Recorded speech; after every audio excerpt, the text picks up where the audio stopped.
කොහොමද ඔයාලට? මම ප්‍රශානි. ඉතින් අද vlog එකෙන් ඔයාලට බලන්න පුළුවන් කැම්පස් පටන් ගන්න කලින් මම මගේ අත්‍යවශ්‍ය වැඩක් ඉවර කරගන්න. ඒක සෑහෙන ලොකු වැඩක්. ඉතින් හරිම ආදරෙන් ආරාධනා කරනවා ඔයාලා හැමෝටම මාත් එක්ක එකතු වෙන්න කියලා. ඔක්කොටම කලින් මුලින්ම මම හදවතින්ම විශ් කරනවා A level exam pass වෙන නංගිලා මල්ලිලා හැමෝටම.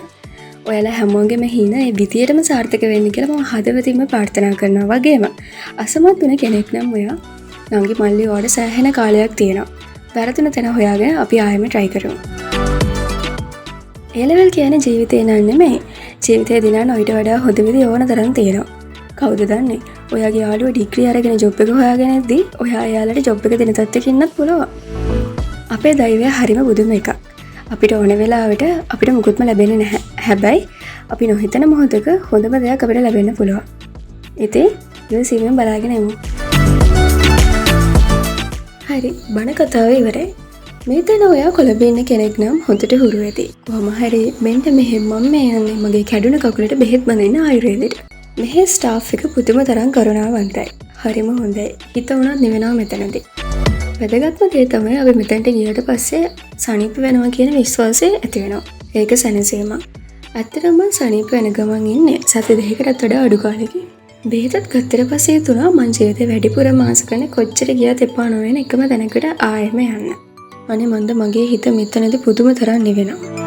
ප්‍රශ්න කොච්චර ආවත් මට ඒ ඔක්කොම අමතක කරලා දුර ඈත බලාගෙන ඉන්න තියනවා නම් මෙතනට වෙලා වෙන මුකුත්ම ඕනේ නැහැ.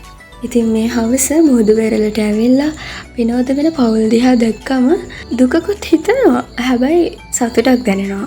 එයාලා hina වෙන විදිය, එයාලා විනෝද වෙන විදිය දැක්කම මටත් සතුට හිතෙනවා.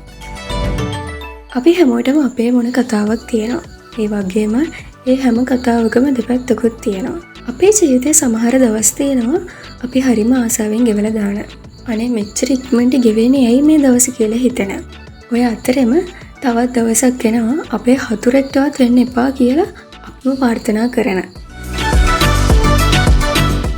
හිතලා බලන්න අපි මේ අවුරුද්ද ඉවර වෙද්දී මොන වගේ ටාගට් අචීව් කරලා තියෙවිද කියලා. සමහර හීන හුඟක් දුරයි වගේ දැනේවි. හීන දකින්නක තේරුමක් නැහැ කියලාත් හිතේවි. හැබැයි මතක තියාගන්න ඔයා නොහිතන මොහොතක නොහිතන විදියට ඔයාගේ හීනට ඔයාම ඔයාව අරගෙන යනවා. ඒක අනිවාර්යයෙන්ම සිද්ධ වෙනවා. එදාට ආපස්සට හැරිලා බලන ඔයාට හිතාගන්න බැරි තරම් සතුටක් තෘප්තියක් අනිවාර්යයෙන්ම දැනේ. දන්නවද? මමත් එහෙම දවසක් වෙනුවෙන් හීන දකින්න කෙනෙක්. ඉතින් එහෙම දවසක් අනිවාර්යයෙන්ම ඒවි. මට ඒක විශ්වාසයි.